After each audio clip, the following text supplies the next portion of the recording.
persuaded me, he and Mark had seen my PowerPoint deck, and he said, oh, that's the same old tedious stuff that you already know about. So Richard persuaded me to give you 10 minutes on what's at the forefront of what we're thinking about these days. So I'll do 10 minutes on something that none of you would have heard about before, and then I'll give you 50 minutes of the same old tedious stuff that you know about. The first is what Richard mentioned about our species is not Homo sapiens. We're not good at wisdom and knowledge. That's aspirational. What we are good at, uniquely good at, and what you're all doing right now is you're taking what I'm saying in the present and you're running scenarios about the future with it. So phenomenologically, human beings, by and large, are living in imagination about the future. They're constructing possible futures and evaluating them. Now, while that seems very obvious, can you hear me if I walk around? Am I still? It's not at all obvious to psychologists. So psychology was about the past and the present. So memory was about the past, perception and motivation are about the present, and somehow, for the last 120 years, psychology assumed that you could deduce the future from knowing about the past and the present, a form of hard determinism embodied in that. But that's just not true. The program has been a colossal failure about predicting the future. So in this book and in our thinking, we believe we need to start with the way human beings conceive and evaluate futures. We metabolize the past and the present. It doesn't determine the future. And one of the startling ways that people found this out was trying to, in fMRI studies, trying to map the brain. So you probably know there are at least 1,000 fMRI studies in which you put people in the donut and you want to know what part of the brain lights up when they're doing mental arithmetic or anagrams. You always have to run a control group, though. In the control group, you just say, oh, just lie there and don't do anything. And there are 1,000 times that's been run. Well, it turns out when you do mental arithmetic and anagrams, what lights up in the brain is very messy. But what lights up when you just lie there is uniform. The neuroscientists call it the default circuit. Default meaning that's what the brain reverts to, but it's the imagination circuit. It's the same circuit that lights up if I ask you to imagine the future, or to take something from the past that didn't work out very well and redo it. That's the circuit that lights up. So that's one of the reasons that we thought we should start with the way human beings imagine the future. Takes notions like free will very seriously. It says conditions that I've worked on all my life, like depression and anxiety, are not problems about the present or about the past. They're deformations of the way that you think about the future. It's obvious if you work with anxiety that this has to do with apprehensions about the future, not about the past, the present. And depression has to do with the belief that the future will be awful. So we think psychopathology and psychology generally needs to start with prospection and then work its way backwards. So that's one thing that I'm excited about, and in many ways turns psychology and clinical psychology on its head. The other one is a discovery that of Steve Mayer's. So we have an article coming out in the Psychological Review next month called Learned Helplessness 50 Years Later. So those of you who are, how many of you know what learned helplessness is? Oh, well, that's good. I don't need to explain it very much. Well, forget it. We were wrong. The basic thesis of learned helplessness is that animals and people, when they're confronted with events they can't control, learn that nothing they do matters. And for 50 years, people have worked on trying to undo that. And it makes its inroads into therapy by trying to undo helplessness and hopelessness. Well, that turns out to be 180 degrees wrong. And it's Steve who has really discovered this. So this is all about rat stuff. So we're going to do Psych 1 and rats for 3 minutes now. So it turns out there's a 50,000 cell structure in rats. It's about 100,000 in humans, called the dorsal raphe nucleus, kind of deep in the limbic system. That structure, when it fires off, produces learned helplessness, produces panic, and produces helplessness. Now, what's interesting about that is it's not learned. It is the default mammalian reaction to prolonged aversive events. So the default reaction is to be helpless and to give up. Well, how come we're not helpless all the time, even though we start that way? And the answer is a set of structures in the forebrain, in particular the ventromedial prefrontal cortex. That structure up here, what all of you have protruding, inhibits the dorsal raphe nucleus. Firing of the dorsal raphe nucleus is necessary and sufficient for producing learned helplessness. And what turns it off is learning that you're not helpless. So what humans learn about is not helplessness, but that you can do end runs around helplessness. And the way Steve has shown this, it really remarkably, he's done all the right experiments. So if you take a rat and you give it inescapable shock, which should make it helpless, but you turn on the ventromedial prefrontal cortex, the rat does not become helpless.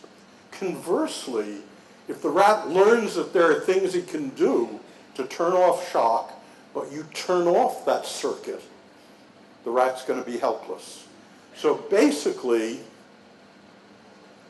human troubles, the default reaction to bad events is depression and anxiety. And the therapies that have told us we should somehow confront the bad events that occur and undo them is a waste of time. What is vouchsafed to us is not the undoing of awful events, but rather learning that you have control over events, that you can master those events. And that's what therapy and education in this view are about. So Richard, that's my 10 minutes of exciting stuff.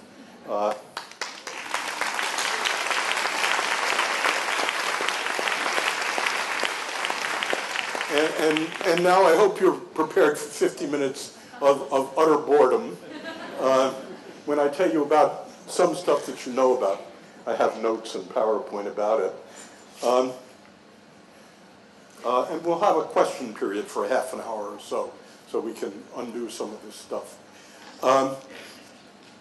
Freud and Schopenhauer told us that the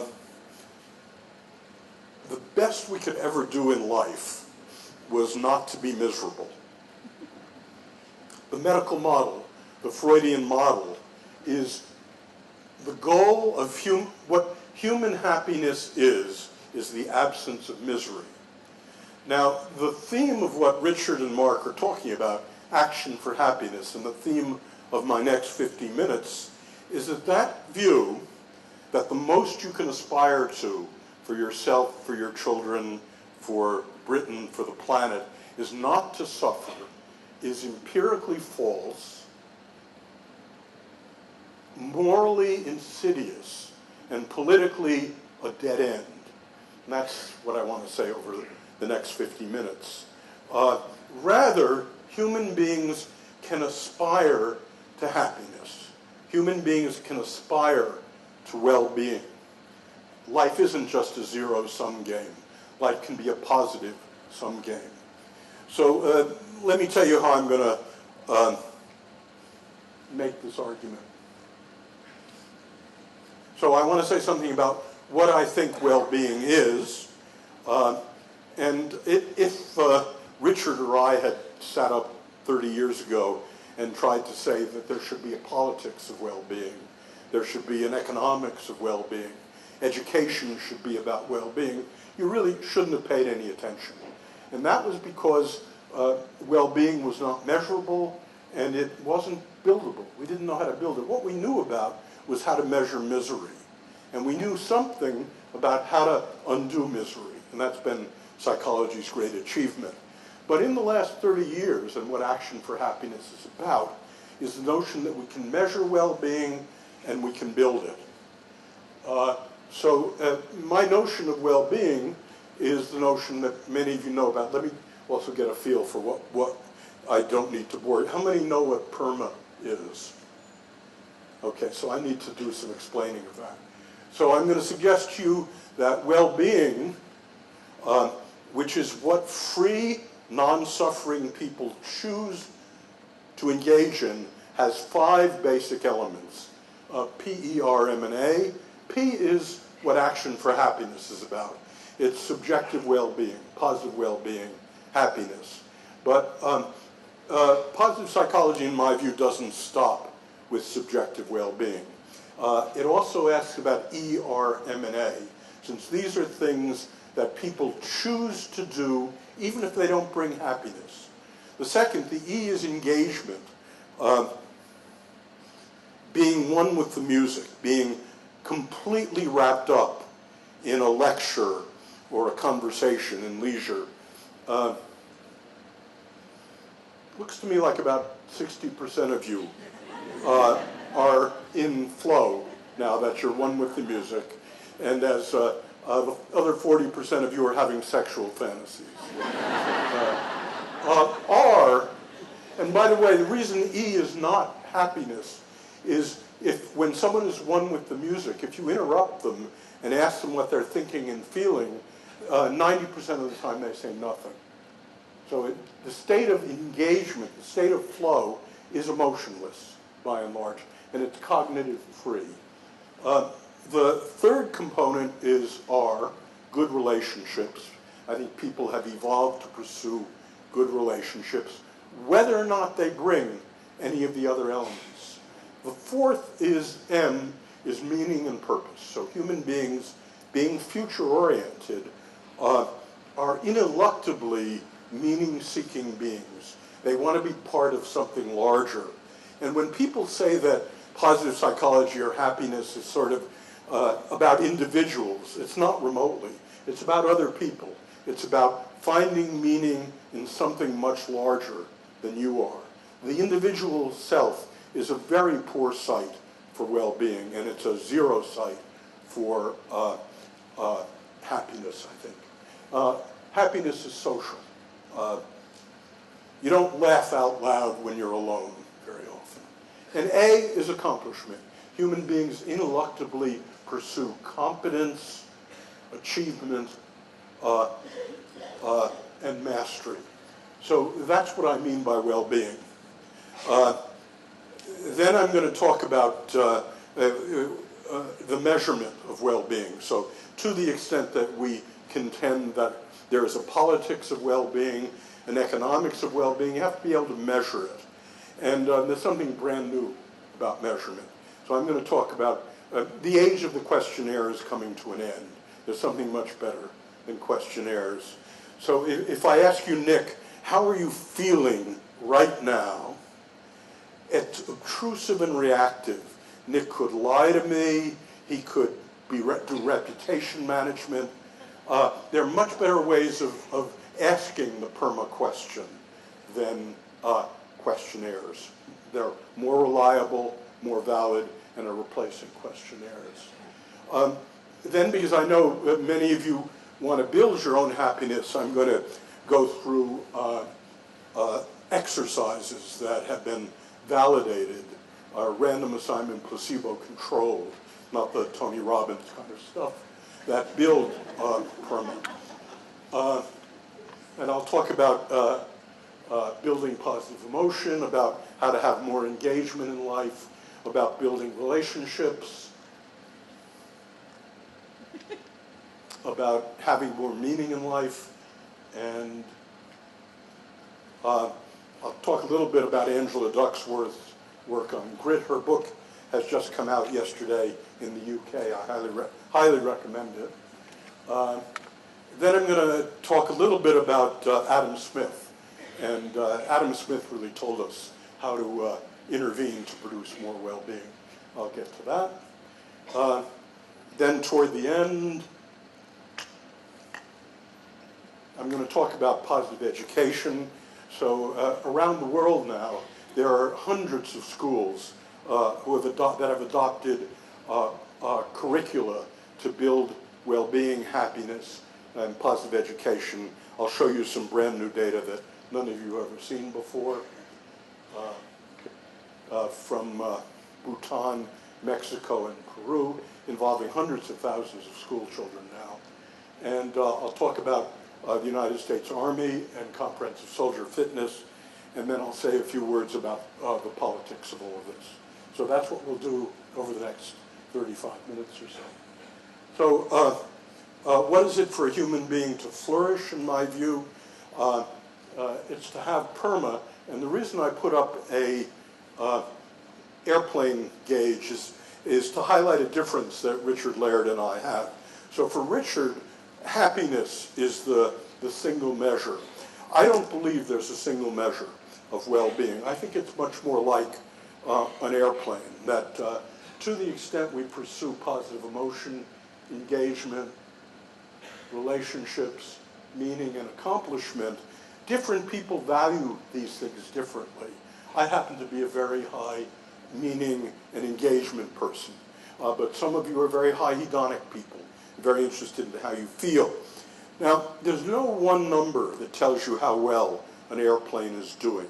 It depends on what you're trying to do in the airplane. So if you're trying to get from Paris to Beijing as quickly as possible, then what tells you about headwinds and tailwinds is going to be very important. You're trying to get there as cheaply as possible. You want to pay attention to the petrol gauge. If you want to get there as comfortably as possible, you want to know where the clouds and the turbulence is located. So depending on your mission in flying, you pay attention to some gauges rather than others. Similarly, what humans pursue, what free people choose to do, has to do with what you care about in life. It has to do with your mission. So there's no one number that describes it. So for me, the measurement issue is a very complicated one. Both for an individual patient, you have to know what they value. Do you value meaning and you don't care about how happy you are? Good, I'll tell you what we know about meaning. You want a more pleasant life? I'll tell you what we know about hedonics and the like. So the object here for an individual or a nation, and as you know, Mr. Cameron has said he's going to measure the well-being and is measuring the well-being of Britain and trying to maximize it, and that he had claimed that he would partly judge the success or failure of public policy by its increases and decreases in well-being. That's a very difficult thing to measure because different people value these things differently. It's a complicated endeavor, measurement.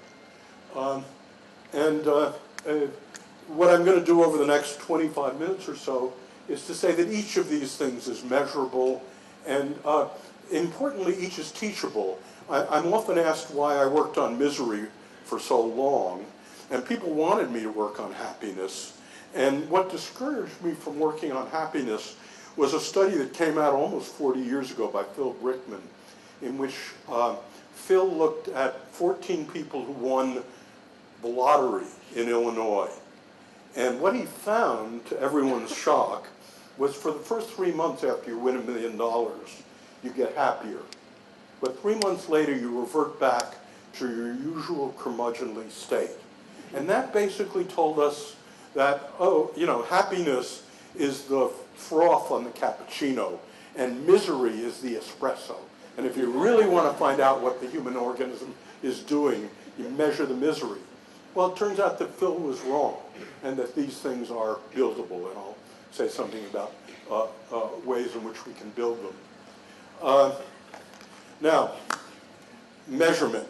The usual way people measure PERMA, happiness, well-being, is by questionnaire.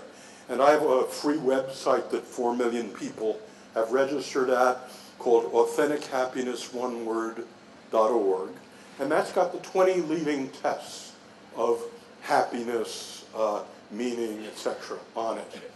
But the problem, as I illustrated with Nick, was that people lie about their reputation manage. Questionnaires are obtrusive and reactive. And so about 8 years ago, I found myself keynoting Google Zeitgeist. And I got together with the Google Earth people. And I said, I'll bet we can measure the well-being of the planet for free and in real time without questionnaires. And that started something that many of us work on now. So it turns out PERMA, happiness, engagement, good relationships, meaning, accomplishment, has an extensive lexicon. In English, there are about 50,000 words and phrases that are PERMA and anti-PERMA words and phrases. So you can use the social media scanning in time and place for the amount and intensity of the PERMA and anti-PERMA words to ask about individual, corporate, national, planetary well-being. So let me tell you how this story begins. So what we do back at Penn is we scan through literally tens of millions of tweets and Facebook statuses every day.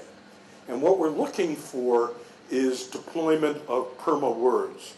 But also, we found a number of things along the way. So this is a sample of 40,000 females involving several million Facebook statuses. I'm sorry, I have that wrong. 40,000 females, all of whom have given us their Facebook status. And we have the words that they emit. So on this slide, what you're looking at is actually, this is complicated statistically, even though it's kind of cute. The larger the word, the more it distinguishes women from 40,000 men. So women say shopping and yay and love you and excited and wonderful. But the larger the word, the more distinctive it is. And these are hugely significant corrected differences. So that's what 40,000 women look like. You got it so far? Is it clear what we're doing here? Here's what men look like.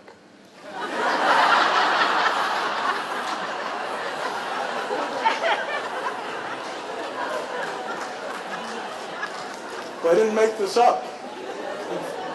So what psychologists have always wanted to do is to look into your forebrain and see what's on your mind. And that's what the social media tell us these days.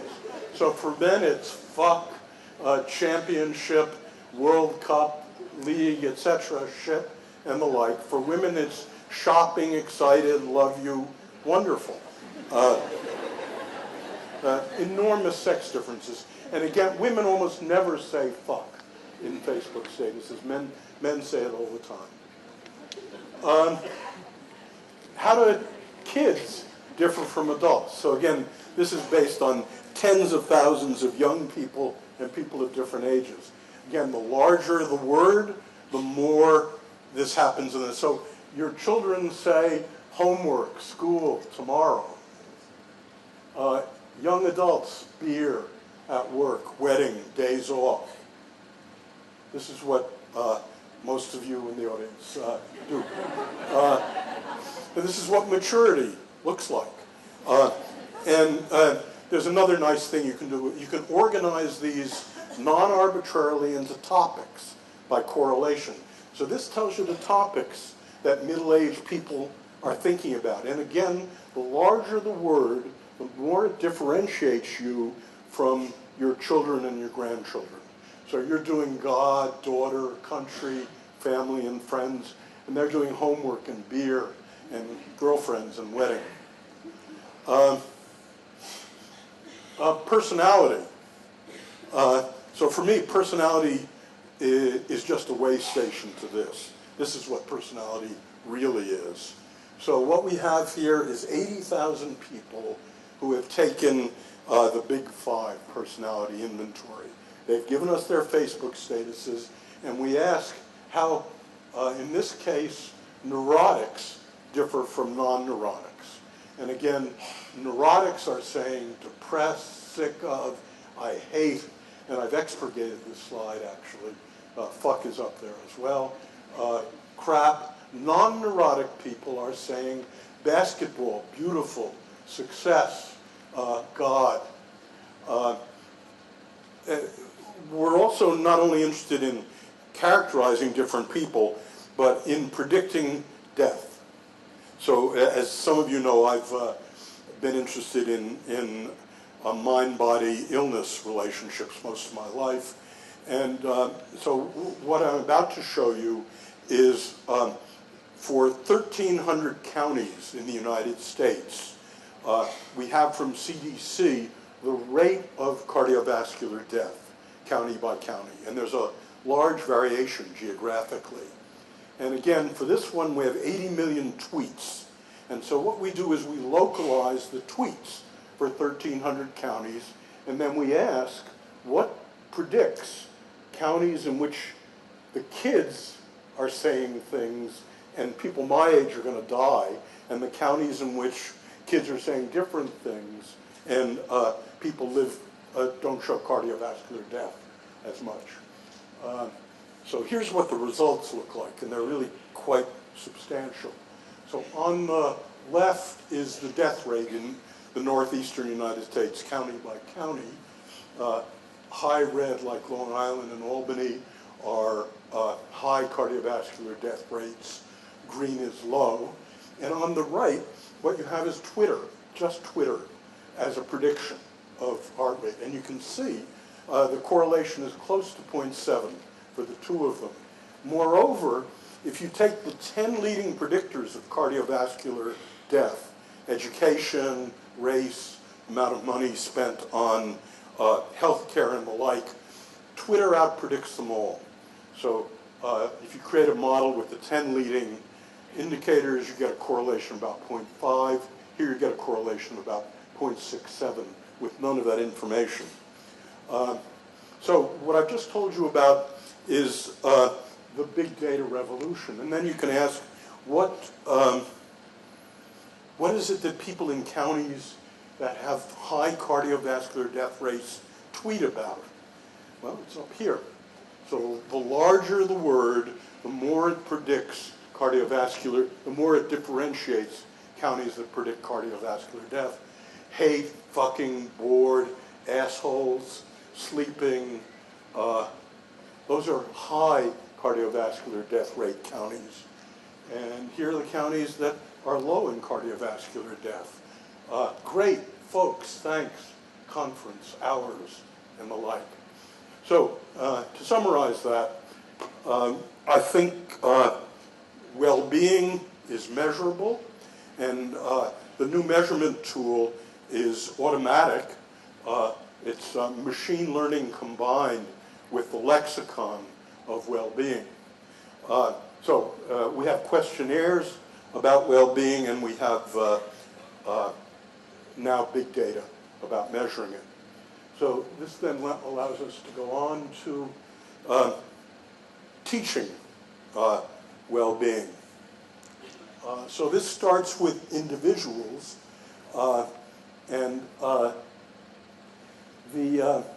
as many of you know, before I worked on well-being, I worked on drugs and psychotherapy for different forms of psychopathology. And the gold standard for the measurement of whether or not something works, a therapy or a drug, is a random assignment placebo-controlled study. And so it was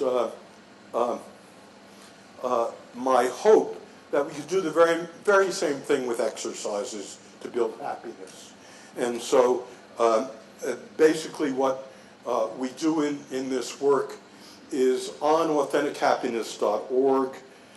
Occasionally I'll put up a link and it will say something like Dr. Seligman wants to know what exercises actually raise happiness and what exercises are placebos. If you go to this, you're either going to get a placebo or an exercise that works. You'll do it for a week, and then we'll bug you for 6 months asking about depression, well-being, and the like. And in that way, we've discovered about 10 exercises that actually raise well-being. Oh yes, this was supposed to occur earlier. I guess I'll mention it. So I'm very interested in the prediction of presidential elections. And my British relatives said to me this week, well, that was a very entertaining set of primaries you had, but who really is the Republican nominee?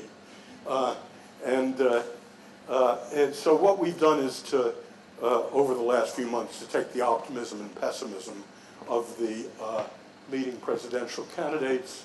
And in the past, this has been a reasonable predictor. This was done before the primaries were over. Trump was the most optimistic of the Republicans. Hillary Clinton, the most optimistic of the Democrats. And for what it's worth, Hillary is more optimistic than Donald Trump. So that's the prediction. Where I was before that slide that got interposed in the wrong place, if I ask you to, for the next week, every night before you go to bed, last time I talked in this room, it was mid-July, and it was very hot, so I'm surprised in early May that I find myself sweating again. Every night for the next week, before you go to bed, write down 3 things that went well and why they went well. And indeed, when people do this, 6 months later, they're happier, they have higher life satisfaction, and they're lower in depression, and moreover, it's addicting. So one of the nice things about Action for Happiness and about positive psychology exercises is that these things are sticky. So unlike dieting and unlike a lot of cognitive therapy, any of you can lose 5 to 10% of your body weight by any diet on the bestseller list. But the problem is it's a scam. And the reason it's a scam is 90% of people regain all that weight or more in the next 3 to 5 years. And the reason for that is it's no fun to keep turning down chocolate mousse. Similarly, most of what we teach in psychotherapy is no fun. The dirty little secret of psychotherapy and pharmacological research is its efficacy is measured by how long it lasts after therapy, until it melts to 0. Happiness exercises are almost by definition fun to do, and people keep doing them. So this 3 good things exercise we started 10 years ago, and I still do it before I go to sleep. I sleep better. I don't go to sleep thinking about my fight with the dean, but rather where I'm going to put the rose bush tomorrow and the like. So at any rate, that's an exercise that raises happiness and life satisfaction. There's Hillary Clinton again. Second exercise, building engagement.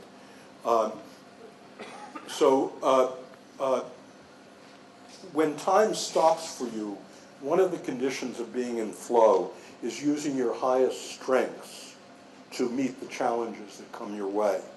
So in this exercise, if you go to AuthenticHappiness.org and you find out what your 5 highest strengths are, your assignment is to, well, I'll do half of it with you now.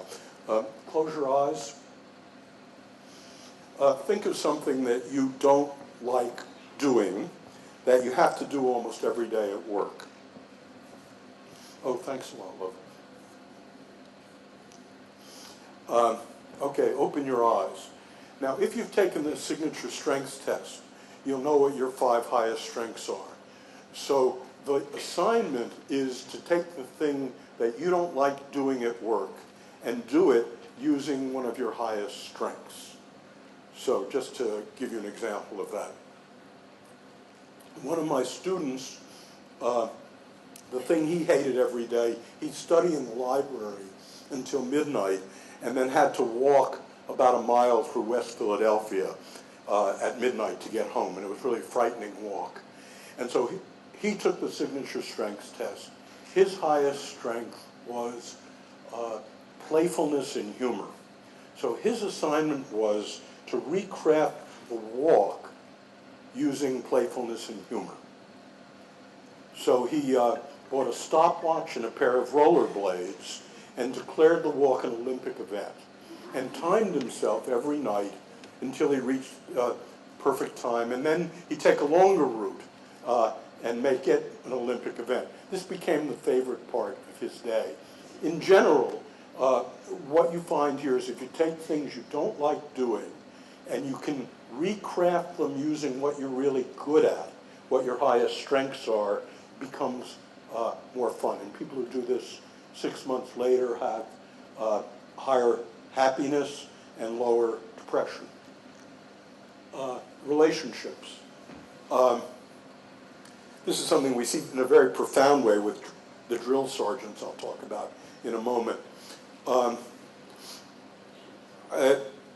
In the old days I've taught, how many of you are marriage counselors or sex therapists?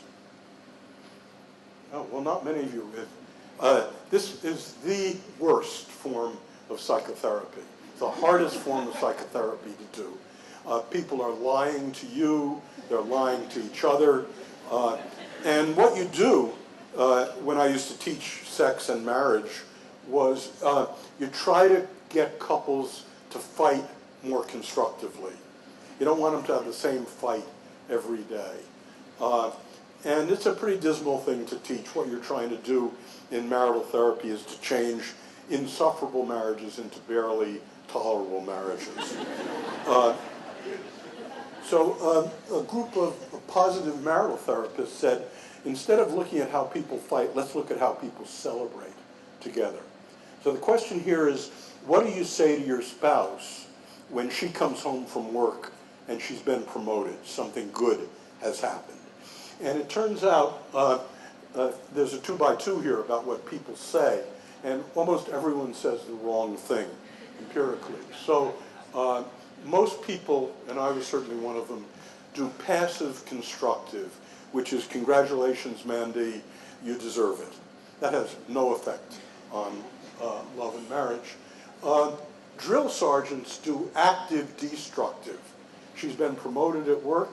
She comes home and you say, you know what tax bracket that's going to put us into? Many people say passive destructive, which is what's for dinner? The only thing that works is active constructive. It takes effort and work and does not come naturally. So basically what you're trying to do is to get your spouse to relive the experience and put her in better touch with why she was really promoted. So a script here would be, I've been reading the reports you wrote to the company. That last one you wrote about retirement is the best piece of fiscal wisdom that I've seen in my 25 years of work.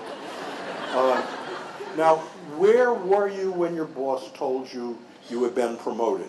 And she tells you.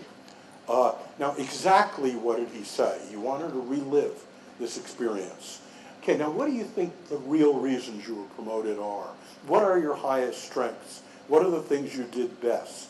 And that's what Mark started us off with tonight, trying to put you in touch with the good things that had happened. Okay, let's open a bottle of champagne and celebrate. So when you do that, it turns out sex gets better, divorce rate goes down, love goes up.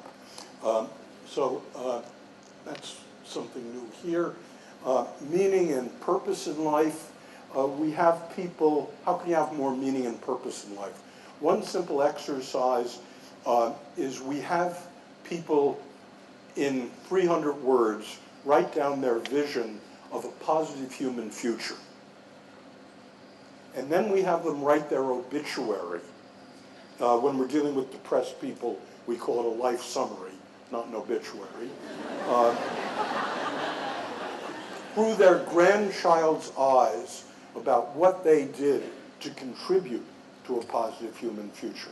So that's a meaning exercise. And then accomplishment and grit. I urge you to buy Angela's new book on grit. The typical kind of thing that Angela has shown is that if you're trying to predict achievement, talent is only about half as important as self-discipline, conscientiousness, grit, and perseverance. And so what we want to do in education is not to devote it entirely to talent, but to devote it to perseverance and self-discipline. So that's a summary of the kind of thing that's going on. And I want to mention Adam Smith in this regard. So it turns out there are about 10 exercises that build life satisfaction and lower depression that have been documented by random assignment placebo control. Now, what if you work for, how many of you work for companies? Okay, so let's say you're interested in building, as I am, well-being, PERMA, in a company. Well, how would you go about doing it? Well, one thing you might do is have people make gratitude visits and do rehearse 3 things that went well today. But much better is something that Adam Smith told us, and that is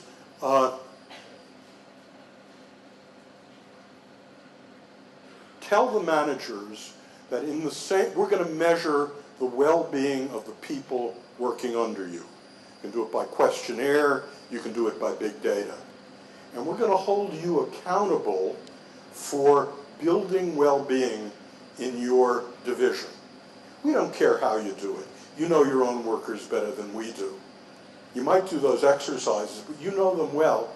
And we're going to hold you accountable for building well-being.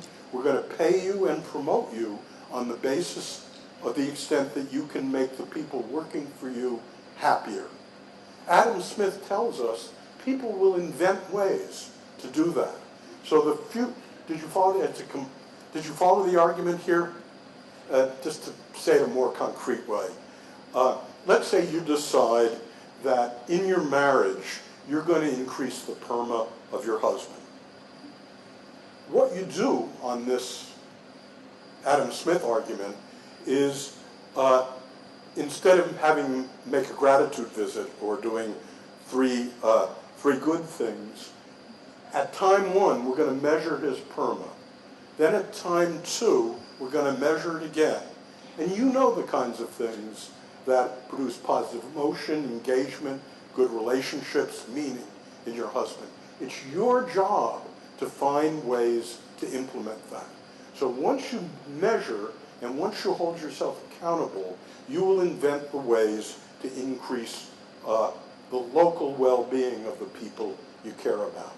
So that's where the future of interventions for me, Richard, in Action for Happiness is. At the local level, having people measure well-being at time 1 and time 2, and then implement local strategies for increasing it. Okay, I'm coming close to the end here.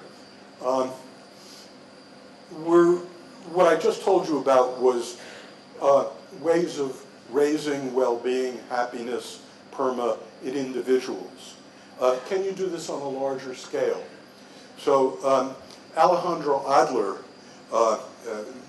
one of my students, now my colleague, goes around the world implementing positive education programs, but more than just implementing them. So as Richard knows, correct me if I'm wrong, Richard, one of the barriers for implementing positive education in England was Michael Gove. Gove and others, I hope I'm not wading into something that I shouldn't be wading into. He's no longer education, is he? Isn't he? Yeah. So he and other ministers of education say, you know, if you try to make kids happy at school, schools are about learning writing and arithmetic and engineering. And to the extent you waste your time building well-being, you're going to detract from school's major mission, which is to teach knowledge. And so a major question has been, if you, now because of the exercises, because of the kinds of things that Richard and Mark have done and other people around the world, we know how to make kids happier at school. So there are curricula that build life satisfaction in children. But the Michael Gove argument is this is going to hurt their academic progress. You're going to take time away from it. So what Alejandro Adler has set out to do over the last 5 years is to find out if that's true. So it started in Bhutan with about 8,000 kids.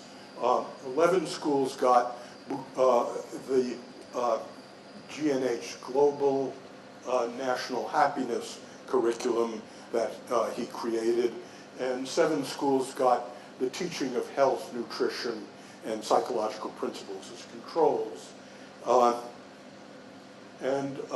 Then he came back a year later, and 2 years later, he measured their well-being. EPOC is a measure of PERMA for children, and not surprisingly, he found out that the kids that had learned, the schools in which EPOC was learned, were happier. But most importantly, he looked at their standardized test scores. And what you can see here is that the kids who are in the schools in which well-being is taught are doing better on objective national tests of verbal, mathematical, and scientific achievement. He then did the same thing in Mexico with 68,000 children implementing the curriculum. 15 months later, we haven't been back for the 27 months. He found out the kids were happier who had learned this.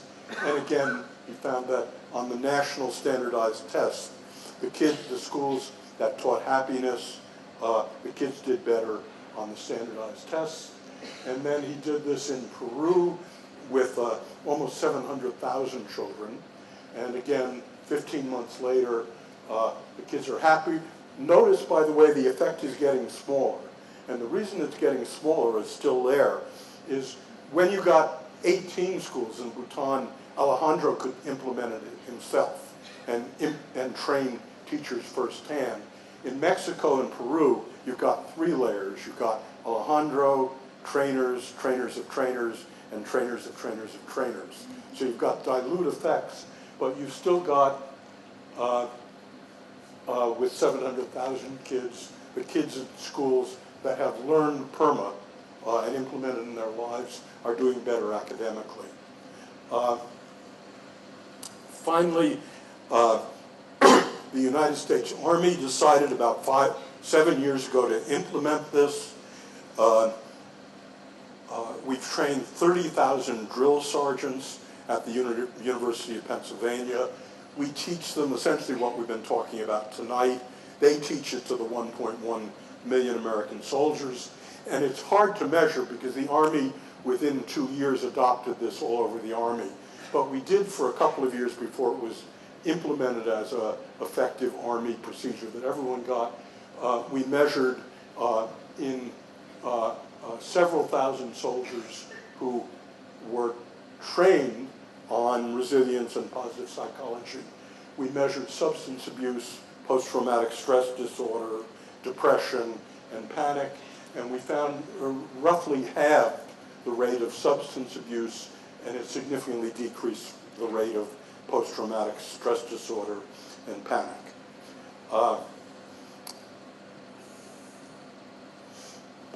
So I finally want to say something about the politics of all of this. What I've said tonight actually is quite political. but it's not political in the left-right sense. So I take the left-right disputes that you have and we have to be, given that there's some agreement about what national goals should be, should this be done at a federal level, a centralized level, or should it be done at a more individual level? So this is not about who does it. This is about what the goals are. So many of my economist friends think that the goal of good government is to make the nation wealthier, and the goal of wealth is to produce more wealth. My military friends tell me the goal of good government is to conquer more territory, to impose your will on other people. I don't think either of those things are the goals that I think good government is about. For me, good government is what we talked about tonight. Good government is PERMA. Good government is increasing the PERMA of every citizen. And it's in this sense that I very much approve of what Mr. Cameron said 4 years ago, that he would measure the well-being of the British nation and judge the success or failure of public policy by whether or not it increased well-being. Well, this is my goal. This is the political goal of positive psychology. And I want to close with a quote I brought along. This is, have any of you read Kim Stanley Robinson's Years of Rice and Salt? I'm not he's the one who wrote, a science fiction writer, Red Mars, Blue Mars, Green Mars. Years of Rice and Salt assumes that everyone was killed by the Black Plague in the West, and that human civilization grew up in the East. And it goes through the same awful things that happened in our last 700 or 800 years. And in the 19th century, in this book, there's an Indian Raja, Kerala he's called, who gets interested in science and technology. And he recruits scientists and technologists from all over the world to increase the infrastructure of India. And this is the speech he gives them. He says, "We will go out into the world and plant gardens and orchards to the horizons. We will build roads through the mountains and across the deserts, and terrace the mountains and irrigate the deserts until there will be garden everywhere and plenty for all. And there will be no more empires or kingdoms, no more caliphs, sultans, amirs, khans, or zamindars, no more kings or queens or princes, no more qadis or mullahs or ulema, no more slavery and no more usury, no more property and no more taxes, no more rich and no more poor, no killing or maiming or torture or execution, no more jailers and no more prisoners, no more generals, soldiers, armies or navies, no more patriarchy, no more caste, no more hunger, no more suffering than what life brings us for being born and having to die. And then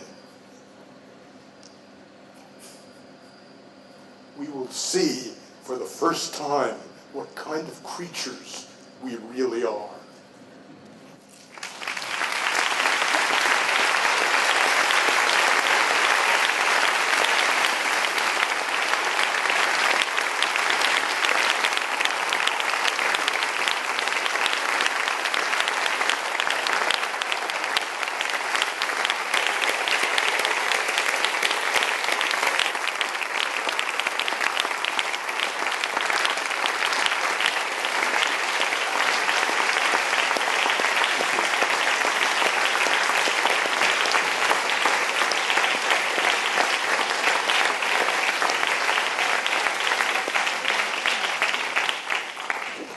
Marty, thank you so much for an incredibly broad and moving and informative time we've just had with you. I know people in this room will be bursting to ask you questions and to delve into some of that stuff in more detail.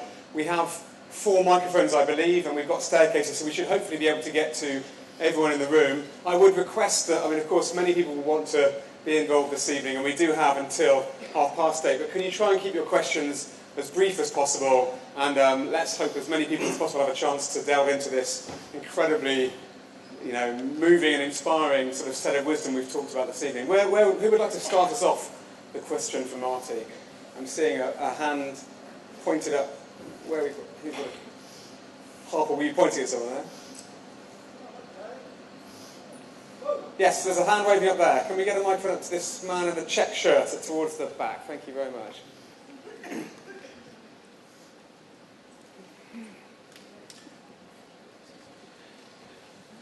Yes, thank you very much for the lecture. Do you have any positive measurements for happiness? I mean, you talked about lack of substance abuse, lack of, I don't know, suicide rates, whatever. But to me, those are negative measurements. Do you have any positive measurements? Yeah, so routinely, happiness is called subjective well-being.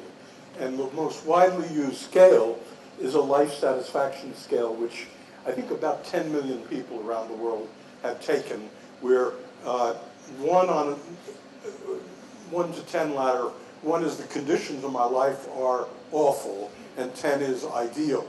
So that's the routine questionnaire used for happiness, life satisfaction. Similarly, there are questionnaires for engagement, for good relationships, for meaning, and for accomplishment. So you can find about 20 of those questionnaires, all of which are widely used on my website, AuthenticHappiness.org.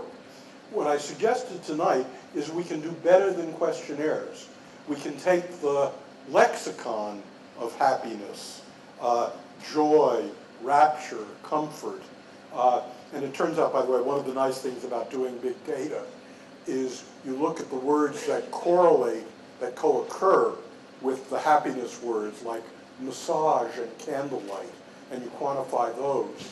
And so by using the PERMA lexicon coupled to the routine questionnaires about happiness and well-being, we believe you get more accurate measures, positive measures, and that indeed, unlike what Freud and Schopenhauer said to us, the absence of misery is not remotely the same thing as the presence of PERMA.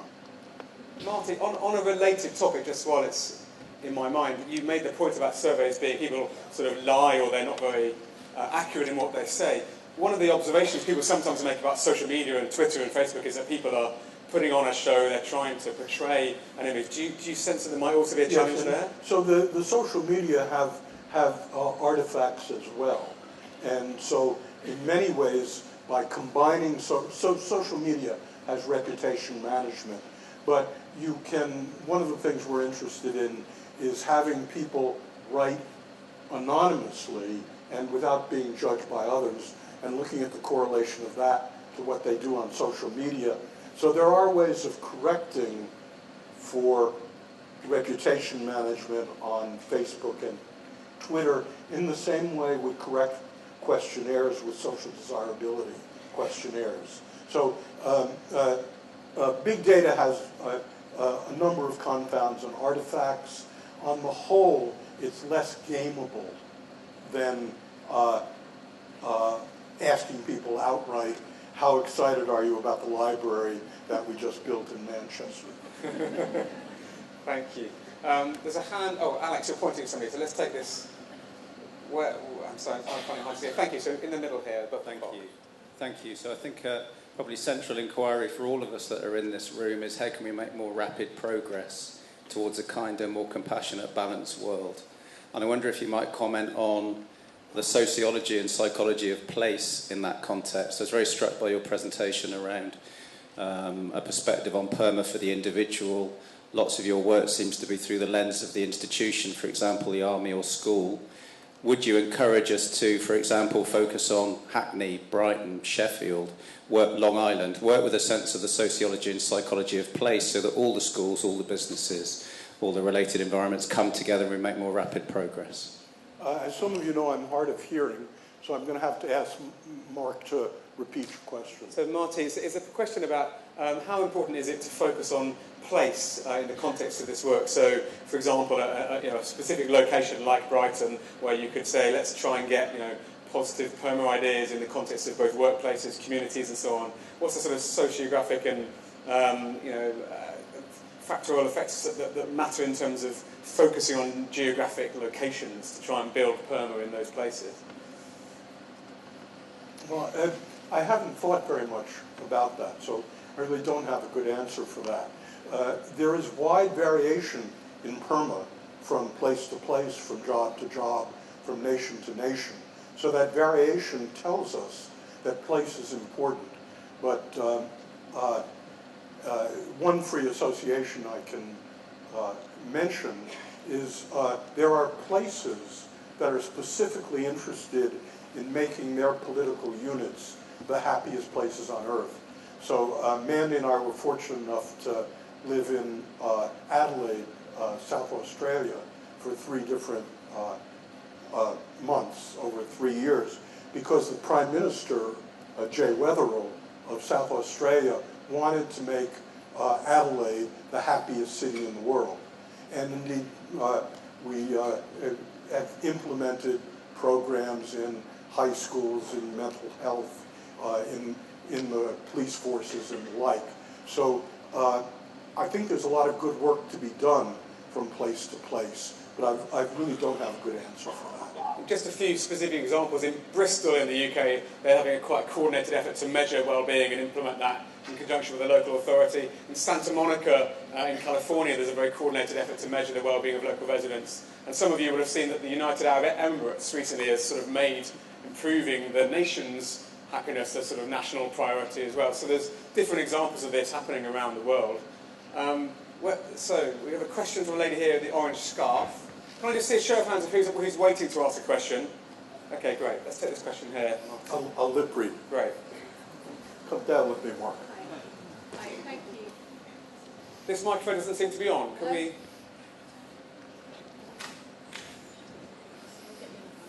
Alex, you could take this spare microphone here. Thank you. Sorry about that.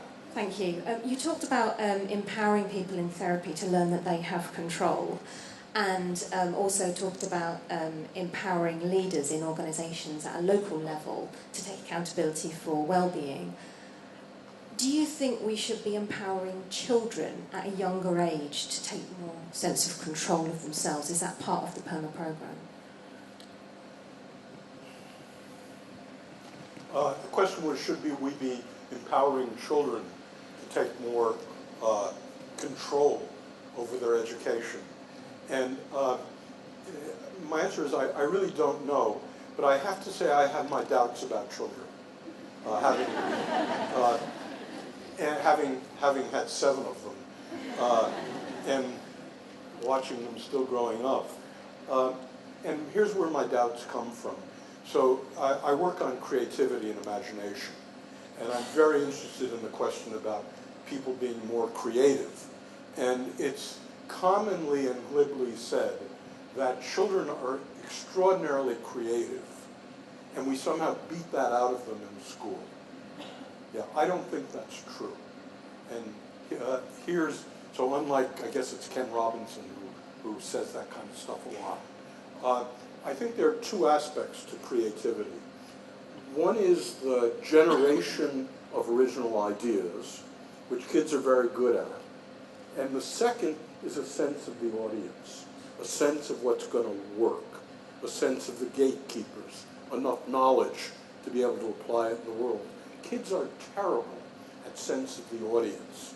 And what I do when we try to teach creativity, we both nurture originality, but we've got this huge deficit in sense of the audience. So we try to teach kids about audience as well. So I'm generalizing from that to empowering kids to take over schooling. So I have to say I don't know, but I think childhood is overrated, generally. Sorry about that, but that's my view. While we're taking questions from the floor, there's another one here in the red top. Marty. Hello.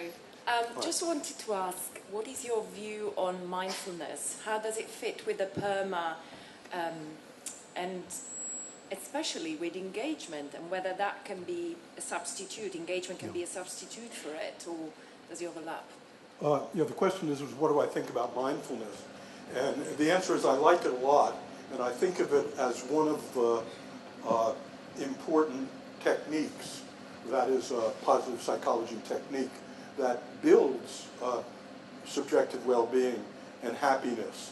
There are a lot of different things that are meant by mindfulness. And let me tell you two reservations about mindfulness. Again, this is I like it. I meditated for 20 years, so I'm an experienced mindfulness person, and it really works. The typical TM kind of meditations work well to decrease anxiety. Having said that, and to increase subjective well-being. So let me say my reservations about mindfulness. Mindfulness tends to be an individual exercise. It's about the self very often. I think happiness and well-being are very often about altruism, meaning, and other people. And that some of the mindfulness meditations, unlike compassion meditation, are more self-centered. So I'm quite partial to things like compassion meditation. And my second reservation about mindfulness is, and there's a dialogue between the Dalai Lama and me in Sydney about 6 or 7 years ago, in which I say something like, "Holiness, let me tell you what bothers me about Buddhism and mindfulness. It's about the present. And we're creatures of the future. And to the extent that we want people to live in the present, what we're fighting is essentially the ventral medial prefrontal cortex, which is right now, as you're listening to me, running through scenarios about what you can do with what I'm saying in the future. So for me, a set of exercises that tells people to live in the present is working against Homo prospectus.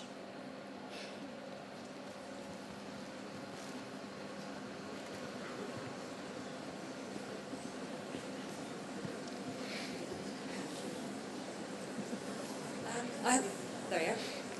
So I guess it's quite a big question, but I was wondering how you would be able to implement something like PERMA into a much larger institution like our NHS. NHS? So the National Health Service. Yeah. So the question was, how can you implement PERMA into something like the National Health Service? And someone like Richard Laird is much better qualified than I am to tell you how to do something in the political world. But I can say what I think needs to be done in NHS and in medicine generally. First, I preface this by saying I think for a large number of physical ailments, cardiovascular illness being a very prominent one, there are huge psychological variables. So PERMA well-being is a major protective factor against dying from cardiovascular illness. Whether or not that's true in cancer, I'm not sure of. But just the other day, I went to my orthopedic surgeon to get a shot of cortisone in my shoulder because it's sort of been aching lately. And I filled out a questionnaire about how much my right shoulder was bothering me. And I said, well, a 2 out of 10 for pain and 1 out of 10 for dysfunction. And he came in and he showed me the x-ray and he said, when people come into my office with that x-ray, they're screaming in pain and they're begging for a shoulder replacement. That's just an example of the effect of psychological variables on physical illness. So I think we need to build PERMA in psychiatry, and there now is a movement called positive psychiatry, which is aimed at building PERMA, and in medicine generally, which has been quite resistant to it. Again, someone like Richard can tell you how in Parliament and in a cabinet this might happen. But as a matter of measurement, what I would do in the National Health Service is say, we value PERMA. We want patients to have higher PERMA. We're going to measure the PERMA of your patients at time 1, and we're going to come back at time 2 and measure it again. And we're going to hold you accountable for increasing PERMA. I think merely doing that would show noticeable savings on patient visits and noticeable increases in things like cardiovascular disease. Nick? Hi. Good to see you again. Thank you. I don't think it's fair to put your measurement systems, yours and Richard's, in opposition. In all the data I look at, there's a huge good-bad factor, which is what Richard talks about, and then there are other factors around it, which is what PERMA is about, and they're not really in opposition. But what I really want to ask you about, I don't like the Twitter data, but that's a different matter. I think it's too observational. But what I want to ask about is fairness. In the USA, in the UK, we see rising income inequality. We see a lot of distress in Southern Europe around unemployment, around those sort of things. And I'm wondering, you talk a lot about great things like PERMA, but I think you miss fairness. I think you miss the systemic effect. And systems shape us a lot, and injustices make us feel very angry. And I think if we're going to have a politics of well-being, we have to talk about social justice and fairness too, and I wondered what you thought about that. So could you hear what Nick Marks had to say? Nick has been a major British advocate for social justice, so I'm happy to encounter this question. So I can tell you the usual stuff we agree about, and that I think fairness and social justice is very important, and I spent a good part of my life working on it. But now let me say one thing you won't like, and this is a reservation about Piketty and inequality generally. So there's quite a large database about the relationship between economic inequality, nation by nation, and life satisfaction, nation by nation. And it is somewhat surprising that across the world as a whole, economic inequality is a significant but not a very big factor in life satisfaction.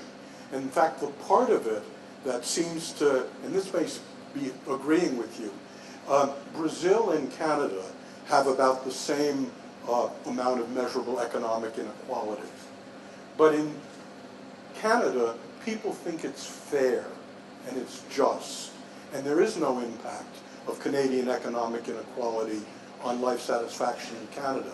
In Brazil, people think of it as unjust and corrupt and unfair, and their inequality is a major force for life satisfaction.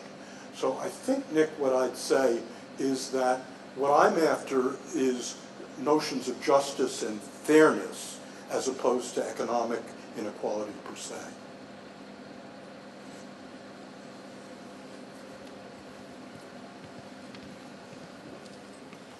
Hi, I just want to say it's an honour to hear you speak, so thank you for coming today.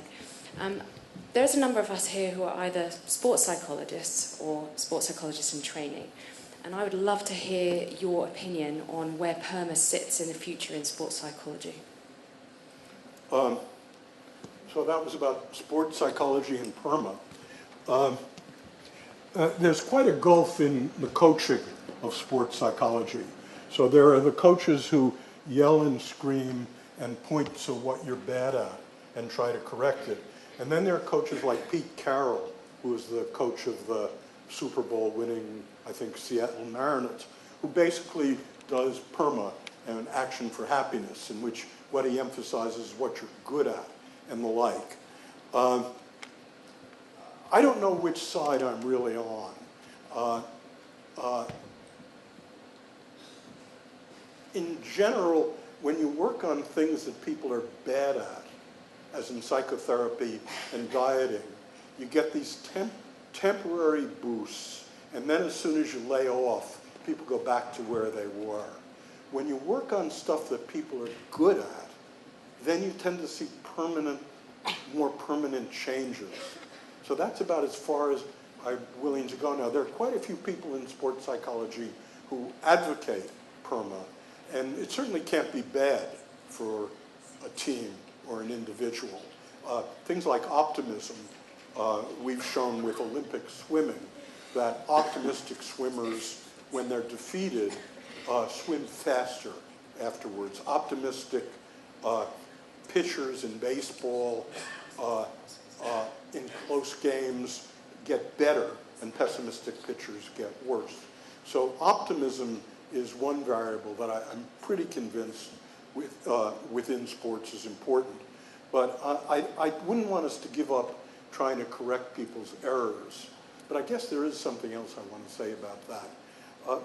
One of the problems in general about the psychology that I grew up with, other than the fact that it didn't work on well-being and didn't think about the future, was the notion that somehow if you corrected people's errors, you'd get an exemplary footballer or child or the like. I don't think that's true. I think not getting it wrong doesn't remotely equal getting it right. And that getting it right is a completely different process. It's important not to make errors, but the kind of insight and skill development that occurs when you get something right is completely different. So I'm sorry about the inadequacy of that answer. Marty, I think we have time for just one last question because of wanting to let people get away. We've got Stan there at the back of the main section. Hi, if I can adapt a famous saying by Karl Marx, up till now psychologists have helped us to cope with the world. The point is to change it. Now we in Action for Happiness are trying to do that through a mass movement. I'd be interested to know what you think of this approach, Martin, and what the prospects are for building up Action for Happiness in the States. Yeah, I have two things to say about that. The first is a question about reality. So Barbara Ehrenreich wrote a very interestingly critical book about me and positive psychology, in which she said something like, what we need in the world is not more positive thinking, but better reality. Okay? Well, that sounds pretty good until you start to realize there are two kinds of realities. There is what George Soros calls non-reflexive realities. So what time the sun will rise in London tomorrow is not at all dependent on when I want it to rise. There are a whole lot of things like that. And then there are reflexive realities. Realities in which what you think and what you feel changes the reality. So it turns out, just one example of that other than the stock market, which is clearly a reflexive reality, what people think a company is worth is what a stock market works on. But in marriage, there's good evidence that the more benign illusions you have about your spouse, the better the marriage, because your spouse tries to live up to them. So the first thing I wanted to say is that I'm all for better realities, I'm all for a better world, but I'm also have devoted my life to trying to change the way people think and feel, because that affects the reflexive realities. And the other thing, the milder thing I think I want to say is I'm all for changing the world. I'm not very good at doing that. That's the kind of thing that people like Richard Laird do.